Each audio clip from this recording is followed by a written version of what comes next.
Welcome back to the Night Report podcast. I'm your host, Mike Broadbent. Joining me once again is my co-host, Richie Schneiderite, and Rutgers beat writer, Craig Epstein.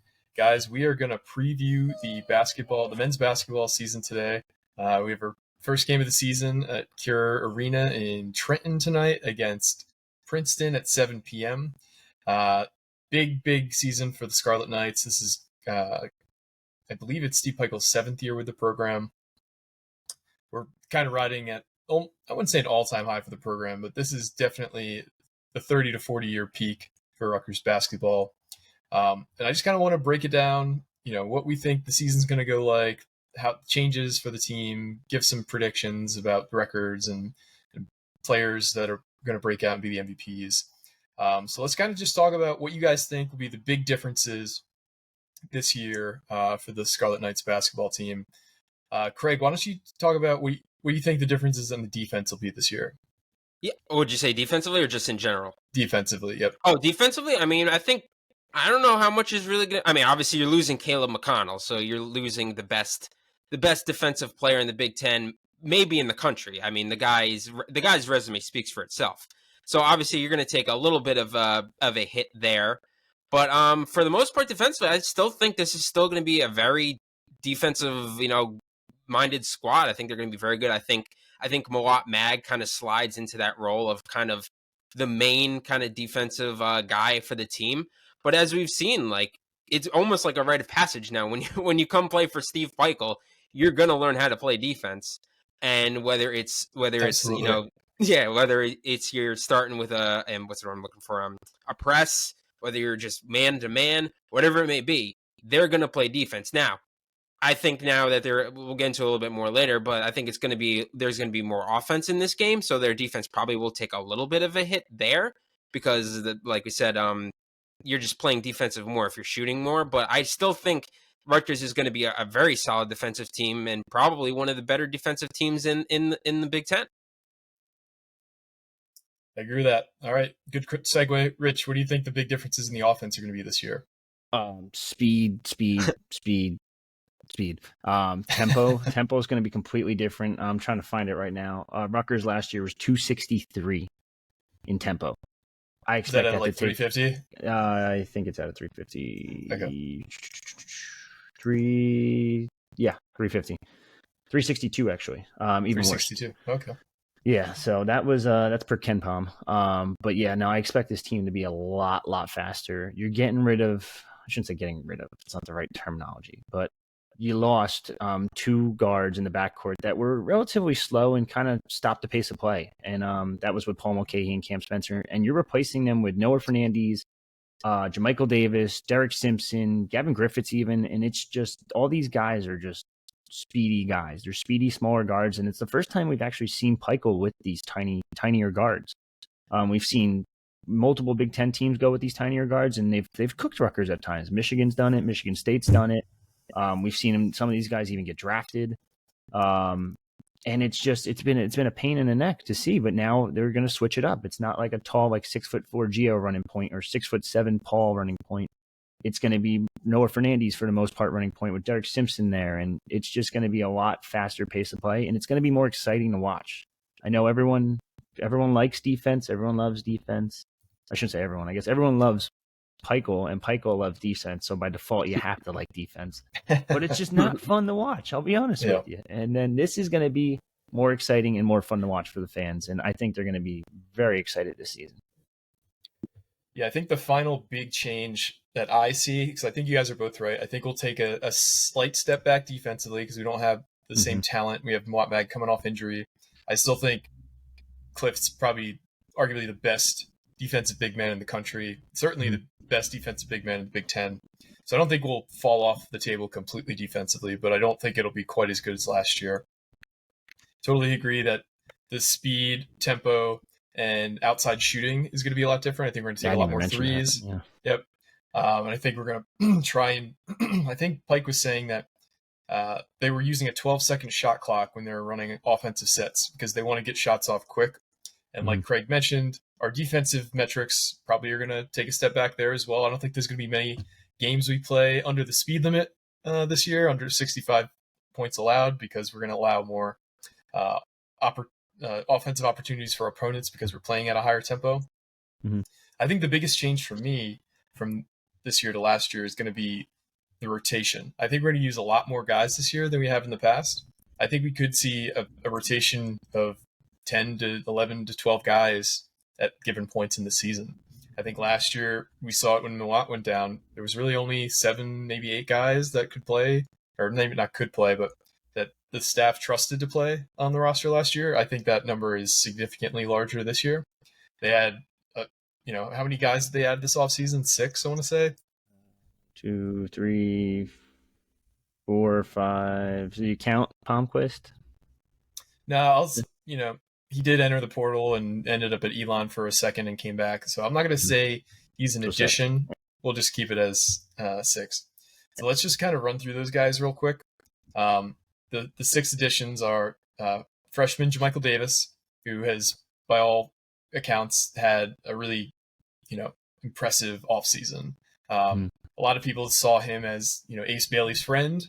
And I think from everything we've heard and everything we've seen, that is very much not the case. He might be one of our better offensive players by the end of the year. What is it that you guys saw out of JaMychal Davis that really impressed you when you went to practices this offseason? I thought the interesting thing about him was just that he just fit this program like a glove. I mean, it's just like, and you notice this with a bunch of Steve Michael players where he comes in, you can tell he plays solid defense. He's on you. I'm Richie. We're talking about he's just on you like a gnat. Like you can't get rid of the guy. And you watch him on the offensive end, and it's like he's not great. You can tell there's room for improvement there, but you can tell there's something there. And once he's able to unlock that and play a complete two-way game, he's going to be a really good player. Yeah, I think you hit the nail on the head here. I've been comparing him to Jacob Young on the defensive end, at least, because he's that tenacious on defense. His chest is over the ball at times, and it just, as an opposing player, it's just going to piss you off, to be honest. Yeah. He's quick. He shuffles his feet well. He moves sideline to sideline, baseline to baseline really well. I know he was the leading scorer against St. John's. I'm not going to expect most of that this season from him because his offensive game, like Craig just said, it needs some work. His jumpers, it's okay, but he's really good at driving to the rim, and he's not afraid of contact, and that's probably one of the biggest assets for his offensive game. The next addition to this team from last year is Noah Fernandez. He's a transfer from UMass. He played Rutgers a couple years ago and hit a dagger shot at the buzzer to beat Rutgers on the road. He's got 1 year of eligibility left. He didn't start in the exhibition versus St. John's. Rich, do you think that's going to be the regular rotation, or is he probably a penciled-in starter? I think he's penciled-in starter. I think these exhibitions, these overseas trips, Peichel's just sitting here like, these don't count. Watch this. I'm going to try to see if this works. Oh, that works? Oh, that doesn't work. But, I think he's penciled in 100% as a starter, and I think he's going to run the point too.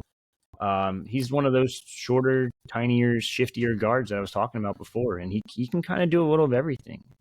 He is coming off injury.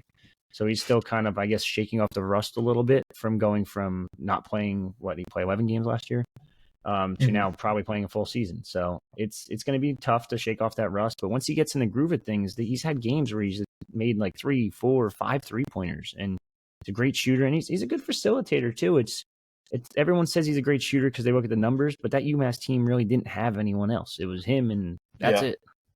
Yeah, he was very ball dominant in the games I saw from UMass, but it's kind of because he was playing undermanned for a lot of the time at UMass.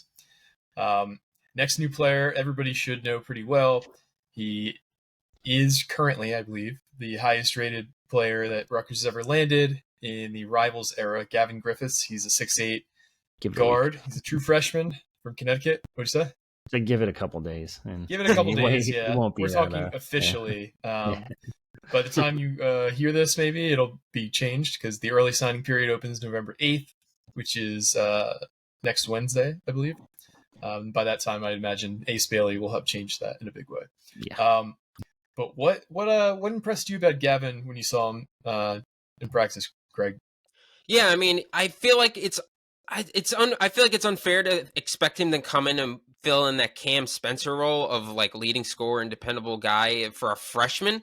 But he's just such a good shooter. I mean, I feel like every year we're kind of every year we feel like there's a guy or two where we kind of talk up their shooting, and sometimes they hit, sometimes they don't. But this guy is just a natural born scorer.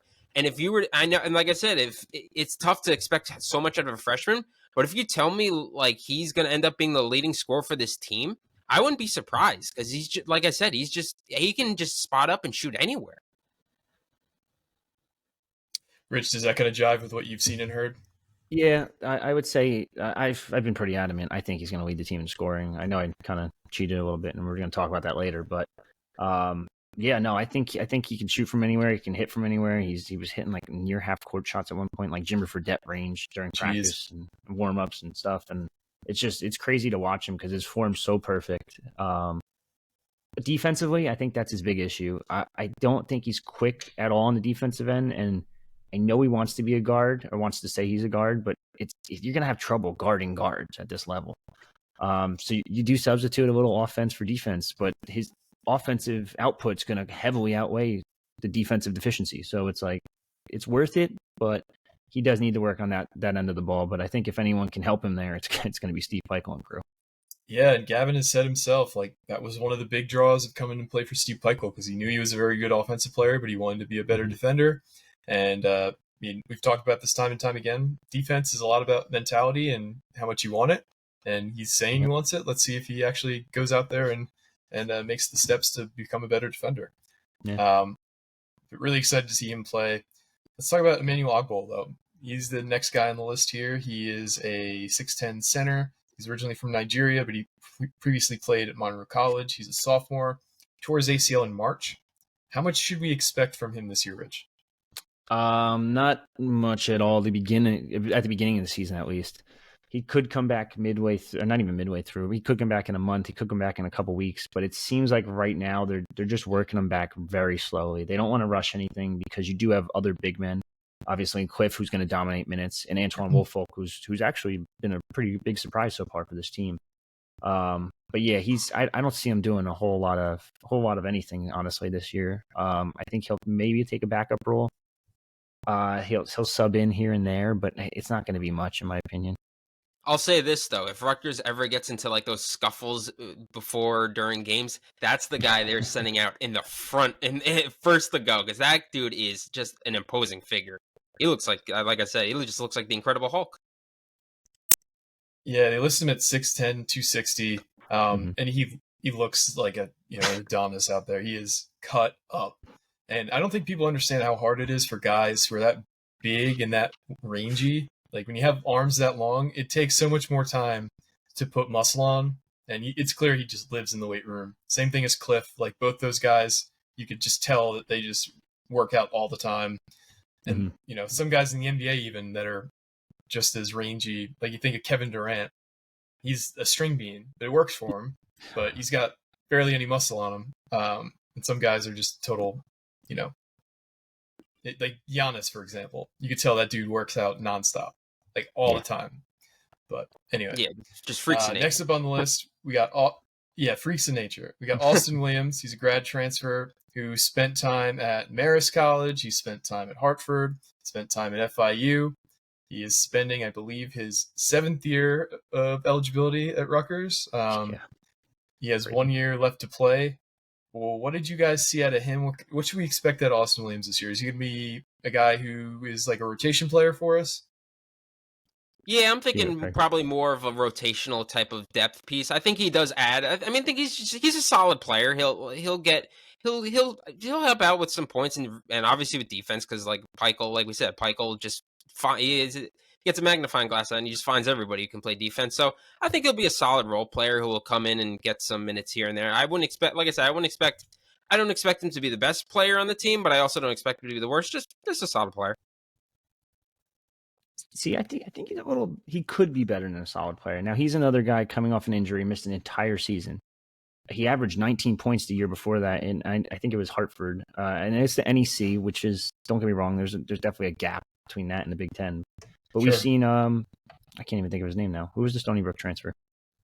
Kwasi Yeboah. Oh, yeah. Kwasi Yeboah. And I believe that is the same conference, correct? I think so, yeah. The NEC. And he lit it up at Rutgers. Mind you, different players, more of a shooter compared to Austin Williams. But Austin Williams can drive to the rim. He can get buckets for you when you need them. And he can kind of fill that defensive role that you kind of are lacking a little bit at that guard/wing spot. He's 6'4". I think he's listed 6'4", something, right? Yeah, 6'4", 205. Yeah. So and he's lengthy. He's got that really long wingspan, and I think he can actually fill in at either like I said, the 3 on defensive possessions or even the 2 at times. And I think that's where he's going to help him most. Another guy who came here who was injured previously. He's 100% good to go though. Yeah, he's good to go. Perfect. The next guy might not be good to go this year. He's the last newcomer of the group. It is 6'4" guard Jeremiah Williams. He started off his high school or his college career at Temple, transferred to Iowa State last year. He tore his Achilles, didn't play at all, and he ended up at Rutgers. From everything I heard, this was like one of the best players, if not the best player on the team in a lot of different environments this offseason, whether it be scrimmages or, practices different media members were at. Mm-hmm. How would he start if he was eligible this year? I think without a doubt, personally, Yep. he's a great 3-and-D player. Not only like the 3-pointers, but like he can also like do anything on offense. He's a good facilitator. He's a good point guard. He's lengthy. He's not tall. I think he's like 6'1", something like that. But he's the one that's running up and down the court and outrunning everybody. Like, and you could tell why Pikel likes him, because he's just like a defensive stalwart. That was such a weird way to use that word, but whatever. But yeah, no, he's been phenomenal all in every practice I've seen so far. They do have a waiver in for him, and they're still waiting to hear back on that. They're actually waiting on some things from his previous schools, because he did go to Temple, and I forget where else he went. But yeah, it sounds very, very unlikely. There's like a slight bit of optimism, and there's like a little more optimism this week than there was like a week ago or a month ago when he committed. But there's still I want to say like a 90% chance he's probably not going to get the waiver. But I think next year, when you have a bunch of scorers all throughout that lineup between a Griffiths, a Bailey, I don't know, a Dylan Harper, you slide him right in there next to Harper, and he's going to fit to a T. And it's just, that lineup next year is scary. But I don't want to talk too much. Scary hours? Yeah, there you go. Yeah. Hey, when they're healthy, it worked. I want to hear it. I do have a hard time not looking ahead to next year, because this is a team I really like, actually. Like, I think we're getting slept on by a lot of national people. Ken Pom has us ranked 12th in the Big Ten at 59th overall right now. The media poll that came out at Big Ten Media Day, Rutgers was voted at 10th to finish in the league. Yeah, I think they're going to really outperform that. I think it's more likely they finish top 5 than 10 or worse this year, because I don't think people really know what to expect with this totally revamped Steve Pikel lineup. I think it'll be kind of like Steve Pikel Unchained a bit, because in the past, he's been so loyal to his guys through better, through worse. He's kind of just gone with them, and all those guys have been here for 3, 4, 5 years. And he was very slow to change. Like last year when you saw Derek Simpson come in, instant spark plug. When he was leading the offense, it looked totally different. I think we see a lot of that style of play this year, where everything is much quicker. I know we talked about it, but I kind of want to just get your guys' thoughts on how they do this season with the schedule they have. So let's talk about the out of conference first. I'll just run through some games. I'll go slow so you guys can kind of process it. Actually, I'll share my screen so we can see. So we have a visual aid for those watching on YouTube. It's definitely a better out-of-conference schedule than we've had in a while. Probably the best out-of-conference schedule Pikel has ever had at Rutgers. I think everybody's happy that he reinstituted the rivalry with Princeton. I think that's a game that just needs to happen every year. It's everybody in the state, believe it or not, for the people who are younger. I mean, I wasn't around when Princeton was the main rival of Rutgers, but it's not that far in the past that Princeton was Rutgers basketball's biggest rival. It wasn't Seton Hall. It was Princeton. So they're back on the schedule. The second out-of-conference game of the year is against Boston University. Again, not a heavy hitter. Then they have Bryant and Georgetown, Howard, St. Peter's. They got Wake Forest. They got Seton Hall. They got Long Island University. They got Mississippi State, and they got Stonehill. So my math is failing me here. Is that 9 or is that 10 out of conference games? Or is that 11? 11. All right, so they got 11 out of conference games. You see it here on the screen. Everything outside of the Illinois game is an out of conference game. Mm-hmm. How do you guys see the out of conference schedule going for Rutgers? Let's get your prediction. Craig, you go first. To be honest, I'm looking at it. I think they're all winnable. I mean, it's hard to expect. It's hard to expect Rutgers to maybe go 11-0. But I mean, like just looking at it right now, I think they're all like you told. Okay, if you tell me they'd lose at Wake Forest, okay, I wouldn't be that surprised. Mississippi State could be a tough game. It's going to be at the neutral venue. I mean, I don't think there's going to be a lot of Mississippi State fans at the Prudential Center, but again, it's a solid team. Yeah, so if you're telling me those are the two losses, okay, I could buy that. So anywhere between 9-2 and 11-0, I think that's on the table. Yeah, I would say 9-2 is probably pretty accurate. Mississippi State, before they lost Tolu Smith, is that his name? I think he was a preseason all SEC guy. Before they lost him, I would have said probably Mississippi State's like a guaranteed loss. Not guaranteed, but you know what I mean. But now I'm kind of starting to go back on that because he was a great player for them. So losing him hurts. I think they sweep for 1, 2, 3, 4, 5, the first 6 like easily. Yeah. I think Princeton's probably the toughest one out of that group, and they're not that good this year. Wake Forest at Wake Forest. At Seton Hall and at Wake Forest are the two that really scare me the most. And then Mississippi State, neutral site. You should have a good crowd there, though. So it really isn't like super scary. And like I just said, they lost one of their best players. So I'd say Wake Forest is probably a loss. And then it's Seton Hall or Mississippi State. And I'm not going to give them both. I'd give them one. So I'd probably say 9-2. Yeah, I hate that you guys are going 9-2 because that's what I was thinking too. Look at that. We're great minds think alike. Listen, they don't get these jobs at chimps, you know? I'm going to go 10-1. I'm going to be the homer here.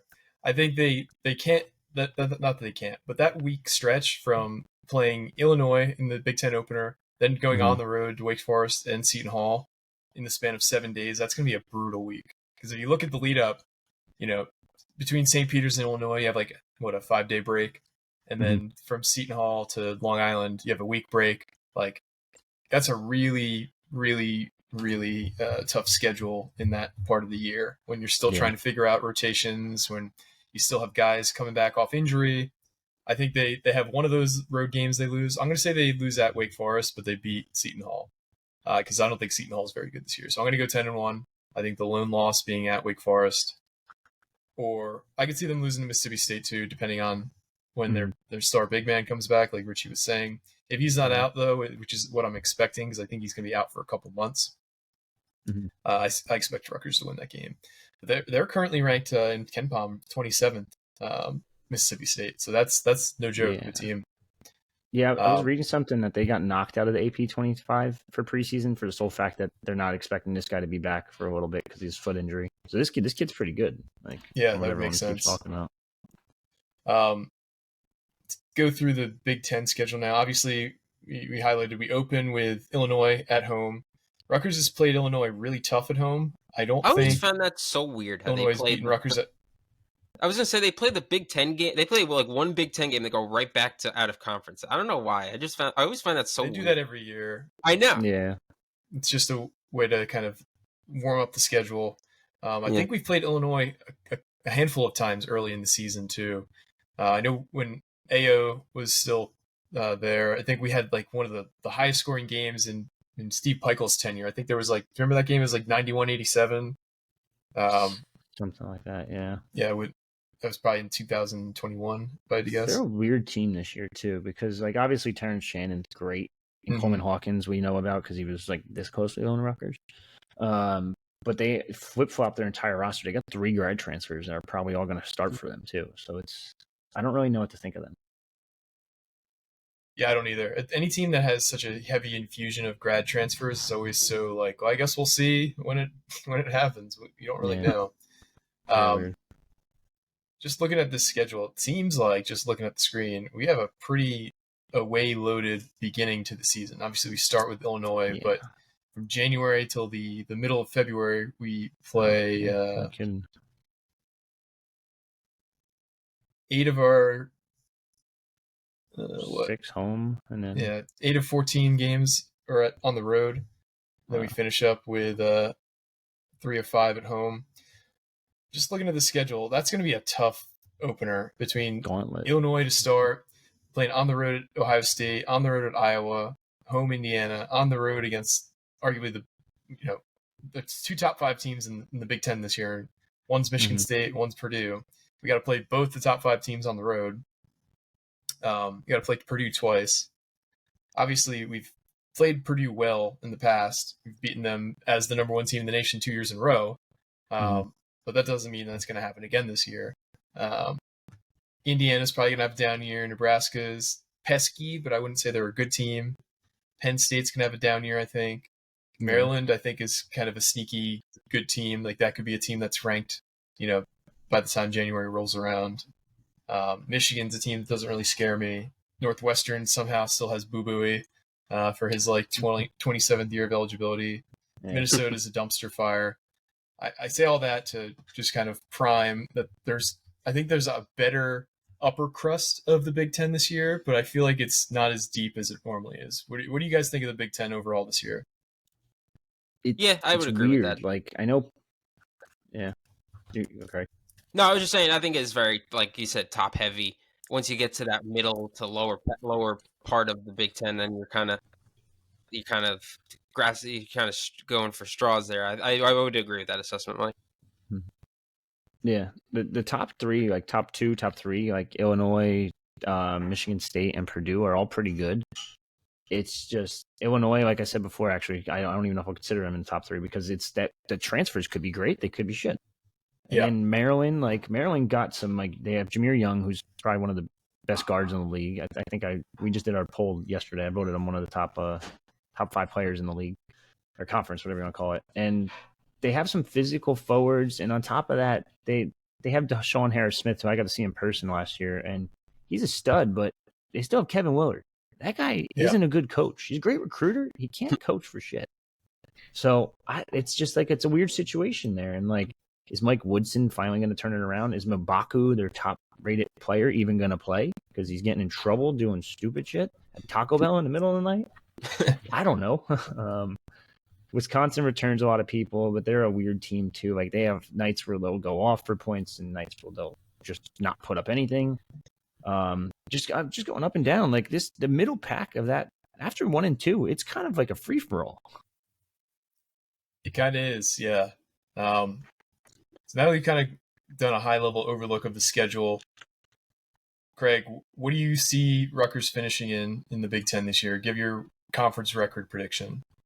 It's tough. I do think it's always they always think that magic number of 10 gets you in, but who knows? Because like we're talking about, it's so unpredictable with how the Big Ten is this year. So I would think at least 10, but I'm looking at this beginning of the schedule, and you can look at it one of 2 ways. Where it's really tough, but it's also a lot of opportunity there because we've seen in years past where teams start off high up, but they don't always end there.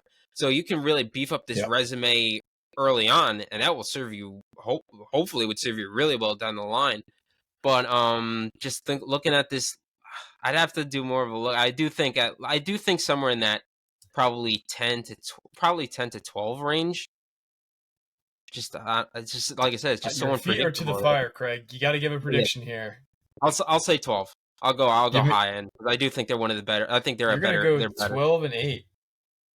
Okay, 12 and 8. Hell of a year. That would match the best record they've had in the Big Ten. Huge year. All right, Rich, what do you think?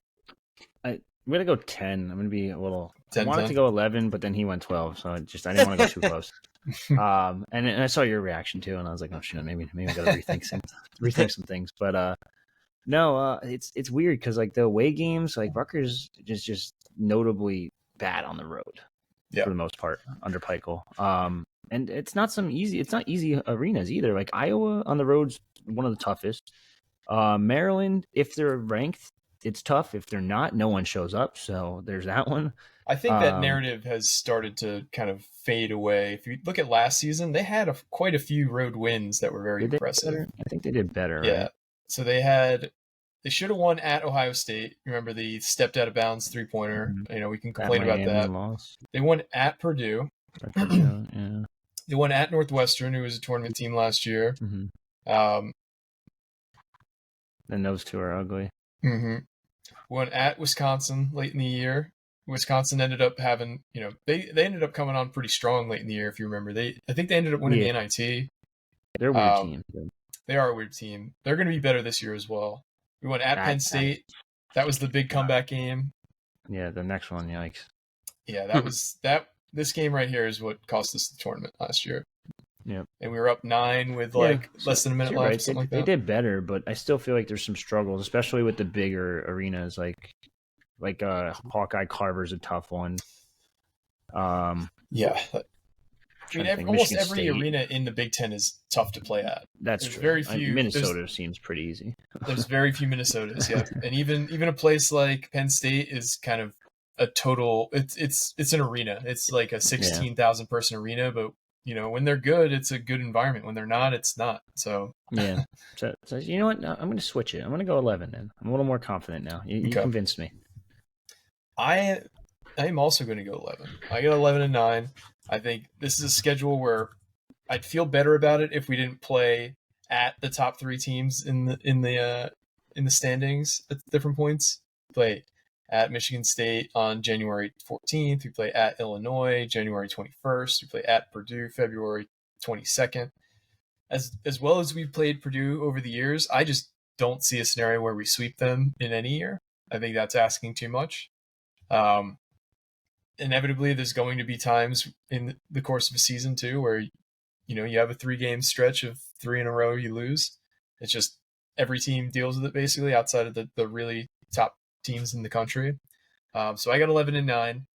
That puts my record prediction at 21 and 10. That puts Craig's record prediction at 21 and 10. And Rich, you're the low man here at 20 and 11.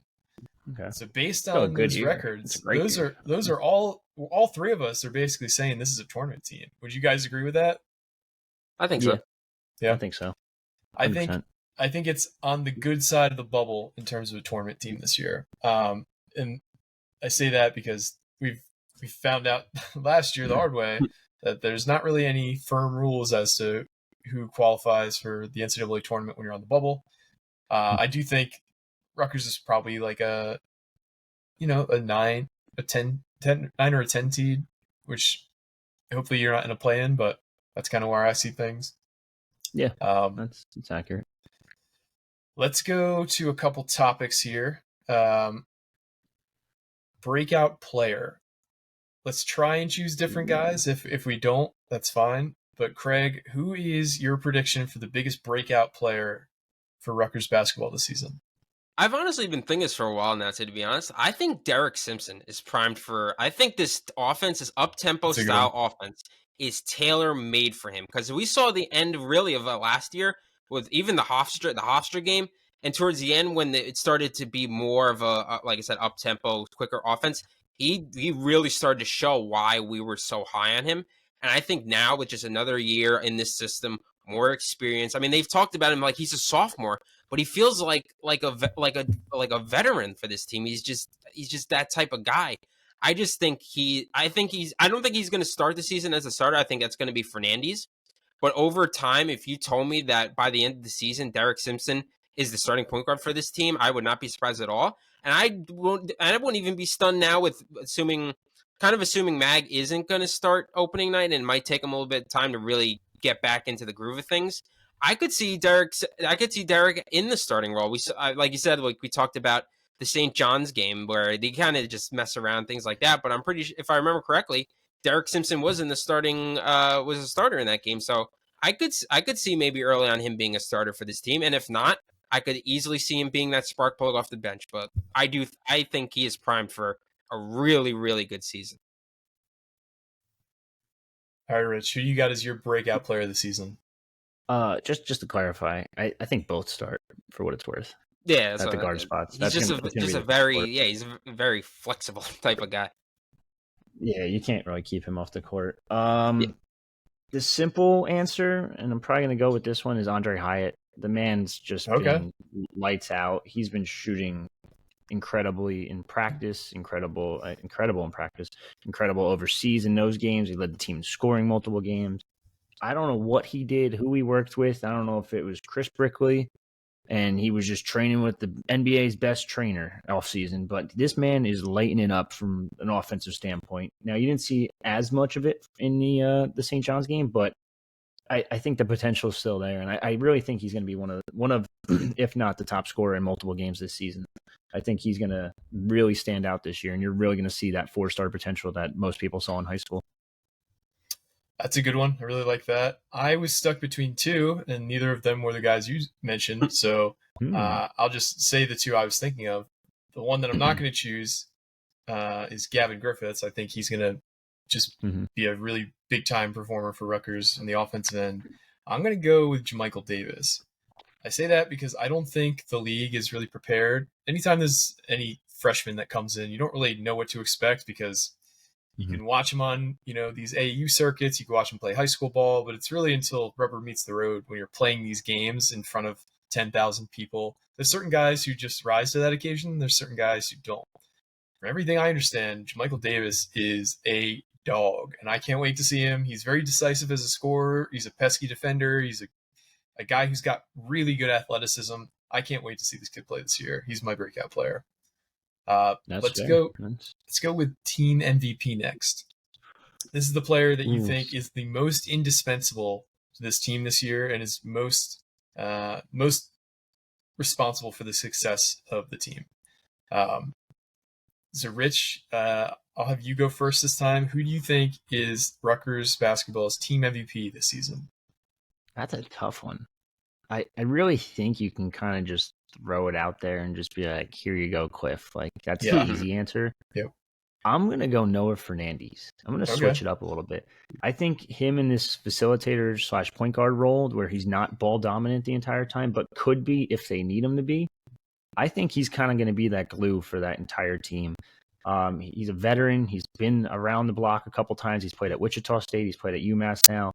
I think he's in his 5th year, if I'm correct. And I think he's actually going to play a significant role, whether it be scoring, a couple dishes here and there. I think he's going to be able to do a little bit of everything. And you kind of saw glimpses of it against St. John's. He even had 2 steals too. So I think he's the glue guy. He's the MVP. All right, Craig, who you guys your team MVP? Yeah, I completely agree with that assessment. I was thinking that too, where Noah Fernandes, at least early on, is probably going to be like the X factor just because he's going to have the ball in his hands the most. But to be honest, team MVP, I think I got to give it to Cliff just because I think the way their offense is going to be, the way they're going to run basically the team now is, it kind of lends itself to where when you're hot, and when you're not. But I think Cliff is just the type of guy, he's just always going to give you a solid outing every time he goes out there. He's just basically a walking double-double. So I really just think Cliff every night is just going to be basically, I mean, every opposing coach is going to go in and say, like, rule number 1, 2, and 3 is you got to contain Cliff. Otherwise he can just take over the game. So I think I would give team MVP to Cliff. That's who I was thinking as well, but I'll give another candidate just for the sake of content. I'm going to say Mawot Mag. So I think Mag was on an ascension last year where he was elevating his game to something that he hadn't been able to do the first few years he was here, which was he really started to come on as an offensive player, especially in the mid-range. He was just knocking down shots left and right. Sometimes he was the only player seemingly that had it going on offense in certain games. He obviously had that big three-pointer to ice the game against Ohio State. I think he comes back healthy midway through the out-of-conference schedule and immediately becomes that guy that we all were hoping he'd be. I don't think he misses a beat at all. Obviously, Rich, you can attest to this. Coming back from an ACL, you're going to feel weird. It's going to be painful. You're not going to feel comfortable on it really until you get knocked around a little bit. But I think once he gets knocked around a little bit, he's going to be the guy that we all were hoping he would elevate himself into being this year. Yeah, let's hope he doesn't do what I did, because I came back and it was like 2 months later, and I'm like, I feel great. Start jumping again, and there goes the other one. I'm like, oh, cool. my God. You know what? You know what, Richie? You know what your problem was? You did not Use listen my to other Dolphins leg or depended on fornicating. my left leg. That was the problem. If you did that, you would have been back my probably God. even quicker. God, stop. We're not Aaron Rodgers talk right now. Yeah, you need to listen to sounds of For clarity, yeah. sounds of nature, sounds of love in dolphins. Yeah. Go in a dark tank and just sit there. Like, no. Sensory Think tank, deprivation whatever the hell. chamber. That's what it was. Yeah. No, I'm good. I'm okay. But yeah, it's definitely gonna be. He's gonna have to shake that rust off. It's not easy. Once you get back though, you're fine. Like I can almost touch him again. Yeah, I think Waddle will have you beat there a little bit, Rich, but that's to be expected. Probably from the get. So we've covered a lot here, guys. We hope this gives you all that you need in preparation for this season. There's some guys we didn't really hit on. Like a guy like Antonio Chol, I think will make an impact this year at different points. We obviously know we're getting an Oscar Palmquist, and guys like Antoine Wolfolk, I think, has taken a big step forward this year. So that's why I'm so high on this team, is because there's so many guys who I feel like are ascending that are going to make an impact this year. It's just going to be, who does it at what time. So very excited for this basketball season to kick off. I never would have thought I'd be a basketball first guy until Steve Michael showed up on campus. I'd love the football team too, don't get me wrong, but I don't know. I think there's just something about too, like in basketball season, there's like so little to do halfway through the basketball season. When the NFL, closes its doors for the year, you got like 2 or 3 games a night or 2 or 3 games a week. It's dark all the time. The only thing really it's keeping things alive. Bright. Yeah, keeping things bright is the glow of the TV watching basketball games starting at like 7:00. Winning basketball. Yeah. But anyway, guys, thank you so much for listening. Thanks to everybody who has rated and reviewed. It really helps us find more Rutgers fans. If you know any fans who haven't listened to the show before, send them our way. We would love to keep growing this audience. Follow us on YouTube, your favorite podcasting app. Rich, was there something you wanted to say there? You were doing the politician pen point like, there. I mean, hey. You never know one day. No, I thought we were gonna give score predictions, but I mean, hey, we don't have to do that. Yeah, let's do that. Let's give our predictions for tonight. Rutgers Princeton. Rutgers is favored. I don't have the line in front of me, but it's more than 6. How do you guys think this game goes tonight? I just think, honestly, I just think Rutgers is the better team. I mean, it's simple, but they got the size. I think like we've talked about, the only way I think Princeton stays in this game is if they shoot the lights out of the ball, which, I mean, they've shown in the past that they can be a tough team. I mean, so I think they'll stick around for a bit, but as the game wears on, I just think Rutgers will just prove to be the more physical and just better team. So if you want a final score, I'll say, I don't know, like 71-60, something like that. I still think they'll be a solid. I still think they'll get close to that. No, that is the speed limit, isn't it? So I guess they will still hit the speed limit. So the speed limit lives on in game 1. All right, Rich, what's your prediction for this game? I'm gonna go 78-65. Okay. I think they dominate, and I think they're gonna be up big late, and Princeton's just going to get some garbage time points. We're going to see a little bit of a little Zach Hayne out there, a little Dan Vesey. You see some walk-ons guys get out there, get some buckets against the fellow Jersey dudes. I think Rutgers wins this one easily. There's not a matchup really that scares me with this Princeton lineup. It's not the same team as last year. Yep. They lost Tosin to the NBA. They lost another guy transferred. I actually think he transferred to Northwestern, which is like academic transfer. Holy shit. Like, man, 2 degrees from those two. Holy shit. Kid's smarter than anyone in the world. But they also don't have a big man. No one can stop Cliff, and I don't see really anyone stopping him in out of conference play. So I'm going to go with that. I think Rutgers wins pretty easily. Yeah, I think Princeton is severely overmatched in this one from a physical standpoint. We were talking about this off the pod, but their plan is to guard him with a stretch 4, which is not going to go well. I think basically their game plan is going to be do everything to stop Cliff, which will open up shooters on the outside. It'll open up, shots for other players. But even if they did decide to just double Cliff anytime he touches the ball, if you got a guy who's 6'7" and a guy who's 6'5" matching up against him, Cliff could dunk on those guys. As long as he's within the Cliff zone, which is like 5 feet away from the basket or closer. I think Rutgers is just faster, stronger, better team. I'm gonna say Rutgers 73, Princeton 57. I think this one's not close at all. Damn. Yeah.